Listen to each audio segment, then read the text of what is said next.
Hello everybody, it's Colin from the Natural Learning Company, and here is the short video clip for October. Been reflecting on this, and I think now's the time to really share what I think is probably one of the most fundamental elements of our role as facilitators, trainers, leaders, communicators when we want change to happen. In order for me to be able to do this, I'm going to tell you a very brief story. So 13 years ago, on the 6th of July, I remember it well, as you'll find out.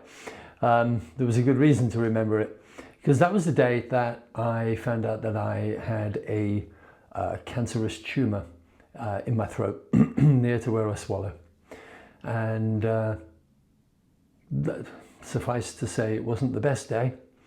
The following day, and the reason why I remember the date is because it was my daughter's 7th birthday.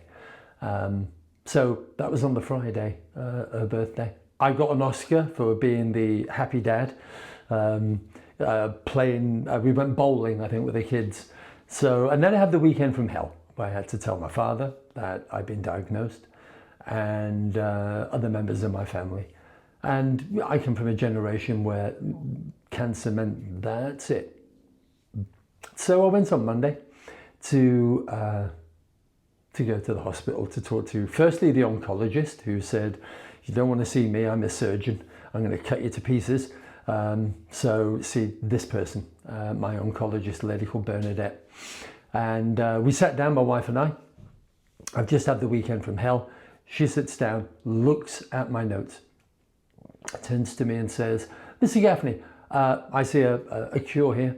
We can get rid of this. This has not spread, it's not in your lymphatic system, it hasn't metastasized. We can deal with this." Now,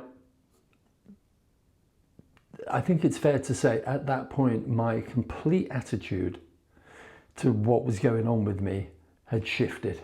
It had shifted from literally having a weekend with a little voice in my head going, "You're gonna die. You've got 2 young kids and a young wife." I'm 45, it's a bit young, to,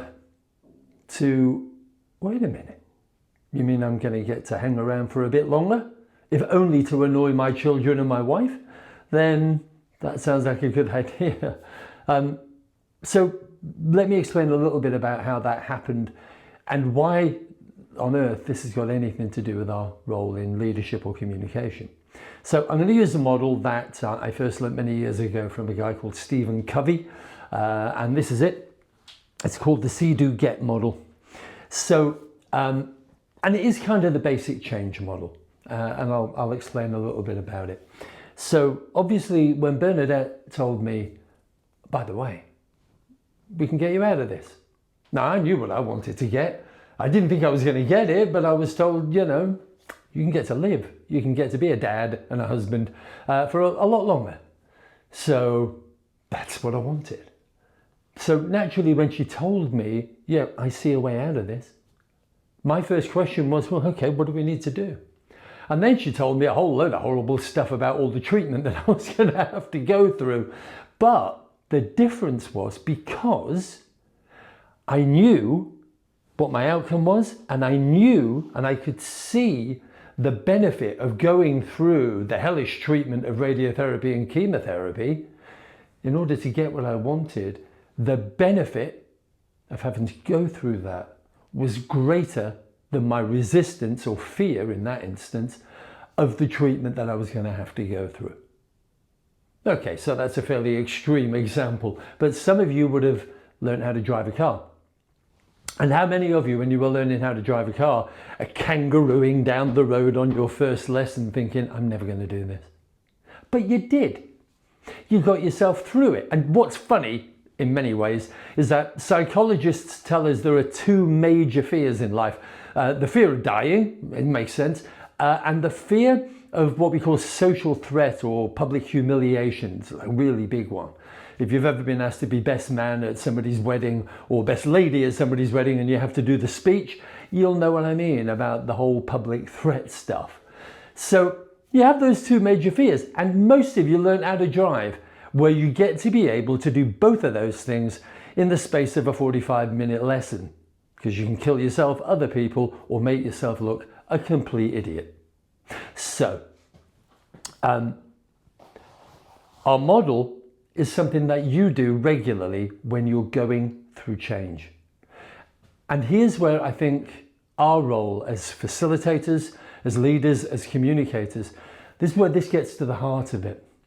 Because if you're putting people into a bunch, if you're putting people into a bunch, I don't know what you're doing, but if you're taking a bunch of people into a room and communicating with them and change isn't going to happen, then you're wasting people's time.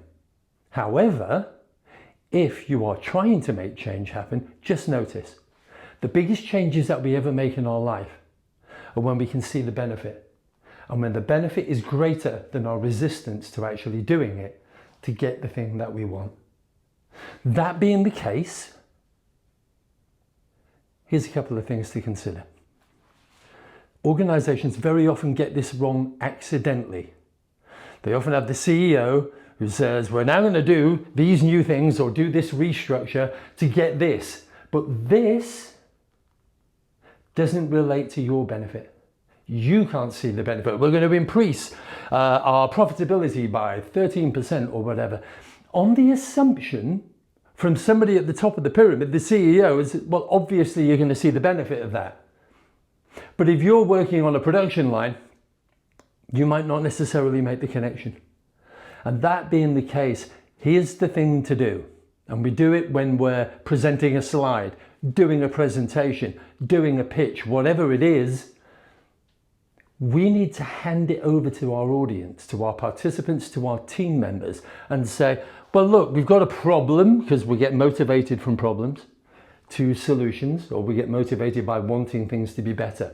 So we usually move away from discomfort towards comfort. So we might have some problems. Let's face it, most of your training or new initiatives in your organization are either trying to deal with a problem that you've got, or you're moving to a better future than the one you currently have, which means, of course, the one you currently have is the problem. So we move away from problems to solutions.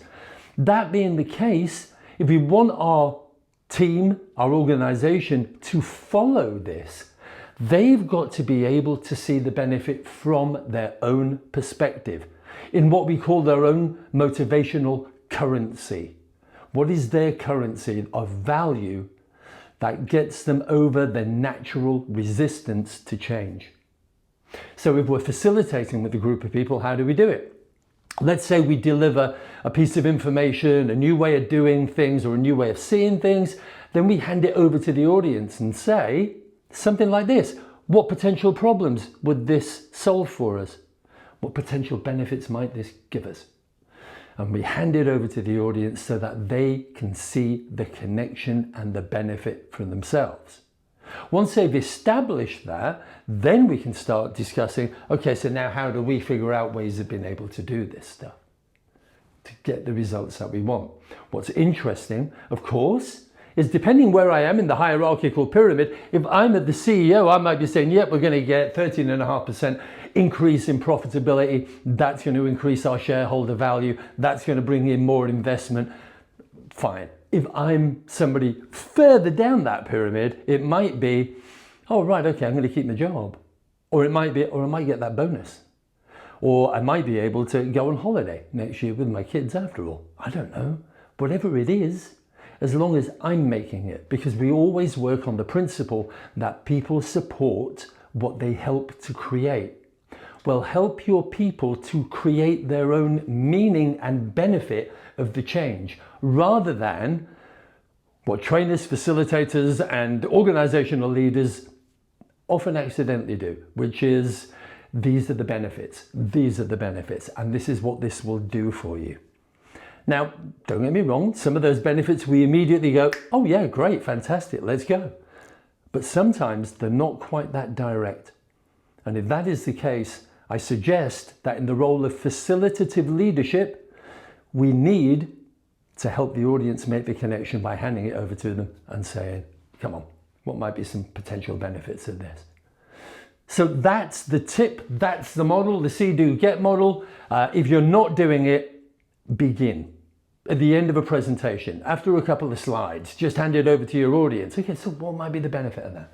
And let them have a conversation around that and let them sell this to themselves in their own currency of value. Because once you start doing that, they will become intrinsically motivated to make the change happen, rather than what we usually do, which is the extrinsic one, which is these are the benefits that we are suggesting are good for you.